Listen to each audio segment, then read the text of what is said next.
नमस्कार अनि हार्दिक स्वागत छ तपाईलाई मेरो यो युट्युब च्यानलमा।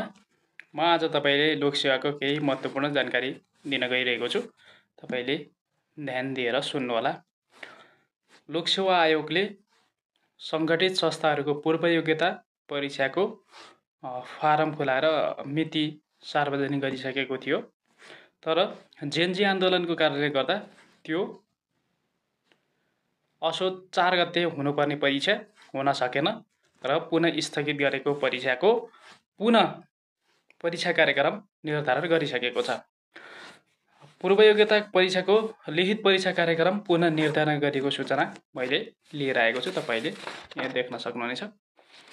यसमा के रहेको छ भने सङ्गठित संस्थाको अप्राविधिक तर्फका सहायक स्तर द्वितीय श्रेणी खरिदार वा सोसरह वा चौथो तह वा सोसरह पदको खुल्ला प्रतियोगितात्मक लिखित परीक्षाको लागि हुने एकीकृत पूर्व योग्यता परीक्षाको पूर्व निर्धारित कार्यक्रम मिति 2082 5 महिना 25 गतेको आयोगको सूचना नम्बर 344 8283 बाट स्थगित गरिएकोमा ध्याय बमोजिम हुने गरी पुनः परीक्षा कार्यक्रम निर्धारण गरिएको बेहोरा सम्बन्धित सबैको लागि जानकारी को लागि यो सूचना प्रकाशन गरिएको छ भनेर एउटा सूचना निकालेको छ। विज्ञापन नम्बर 16651 8283 सहायक स्तर द्वितीय श्रेणी खरिदार वा सोसरह वा चौथो तह वा सोसरह। यसको परीक्षा कहिले हुन्छ?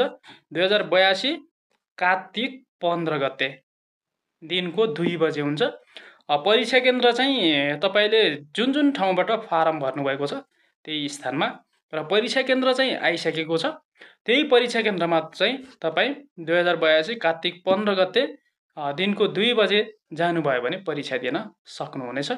परीक्षा हुने कार्यालयहरू इलाम, धनकुटा, खोटाङ, जलेश्वर, हेटौँडा, काठमाडौँ, पोखरा, बागलुङ, बुटौल, दाङ, सुर्खेत, जुम्ला, दिपायल र महेन्द्रनगरबाट प्रकाशन गरिएको छ।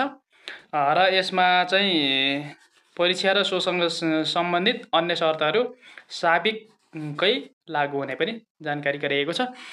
तपाईले सङ्गठित संस्थाको पूर्व योग्यता परीक्षाको फारम भरिसक्नु भएको छ। तपाईँ तयारी गरेर पनि परीक्षा दिन तयार हुनुहुन्छ।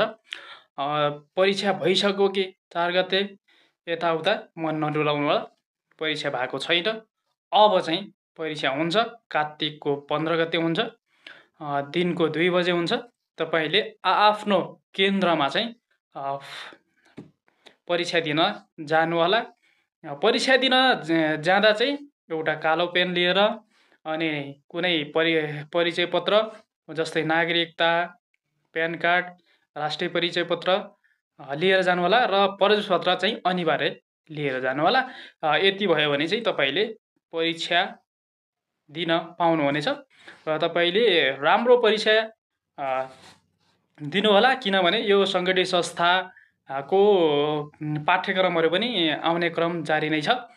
भर्खरै मात्र लोकसेवा आयोगले नेपाल बैंक लिमिटेड, राष्ट्रिय वाणिज्य बैंक लिमिटेड र कृषि विकास बैंकको चौथो तहको पाठ्यक्रम चाहिँ वेबसाइटमा प्रकाशन गरिसकेको छ। तपाईले बैंकिङ तयारी गर्दै हुनुहुन्छ भने त्यहाँ वेबसाइटमा रहेको छ। वेबसाइटबाट डाउनलोड गरेर राम्रोसँग सिलेबस पाठ्यक्रमलाई हेरी अध्ययन गरी बजारमा आएका बुकहरू त्यो मिल्दोजुल्दो वा त्यही बुक तपाईले लिएर अध्ययन गरी केही सिटहरू सुरक्षित गर्न पनि सक्नुहुनेछ। र यस्तै जानकारीमूलक भिडियोहरू हेर्नको लागि तपाईले यस च्यानललाई सब्स्क्राइब गर्नुभएको छैन भने आजै सब्स्क्राइब गरी बेल आइकन थिच्न पनि नभुल्नुहोला। धन्यवाद। नमस्कार।